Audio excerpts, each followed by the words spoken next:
Hello, welcome to Poetry Changes Lives, my book of poetry and history and a thought for the day. It's a unique combination and I'm reading it daily on this channel.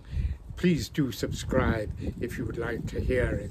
It's really a voyage of discovery into the power of poetry to change the way we feel and to bring new thoughts into our head and thus to change the way we behave. Well, today I'm talking about the American playwright and multiple prize winner Arthur Miller, who wrote many famous plays. On this day in 1947, he won an award for his play All My Sons.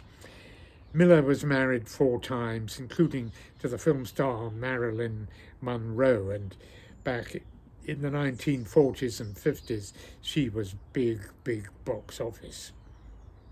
Arthur Miller's life was also defined by his battle for his principles against the American Congress, communist hunting at that time, their Un-American Activities Committee, as it was called, organized by Senator Joseph McCarthy, who put many people in prison and in fear of their lives and livelihood.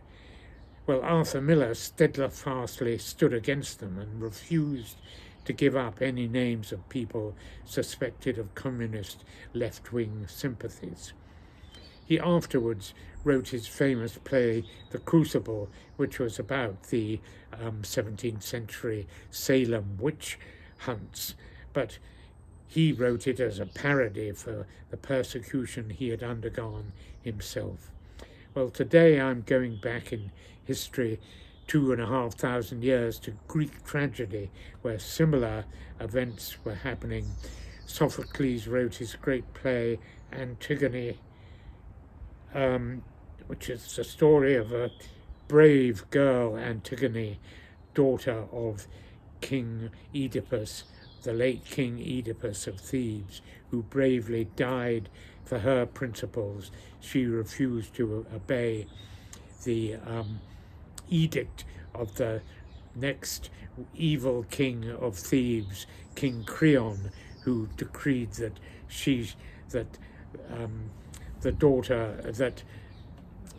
the brother of Antigone, who he had murdered, should be left unburied. And Antigone said this was a crime against justice and the gods, and she was going to ignore the king's edict and die for her attempt.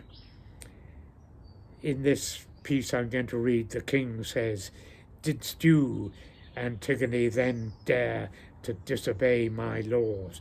And Antigone replies in this great speech, "Yes, for it was not Zeus who gave them forth, nor justice dwelling with the gods below, who traced these laws for all the sons of men.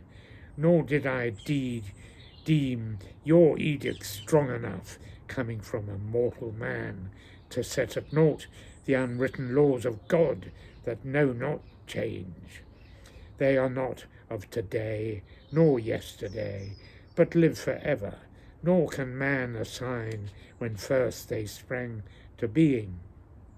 It's not through fear of any man's resolve that I was prepared before the gods to bear the penalty of sinning against them.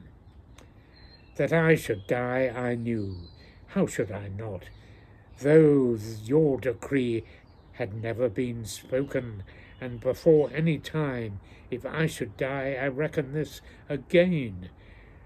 For whoso lives as I in many woes, how can it be but death shall bring them gain? And so for me to bear this doom of thine has nothing painful." Such a brave speech from a young girl.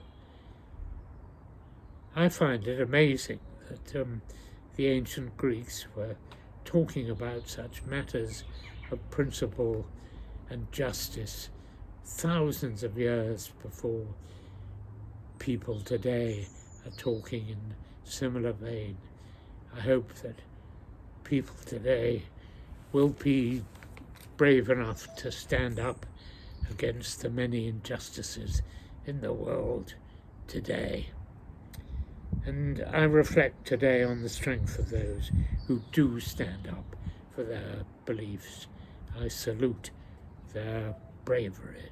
Thank you for listening.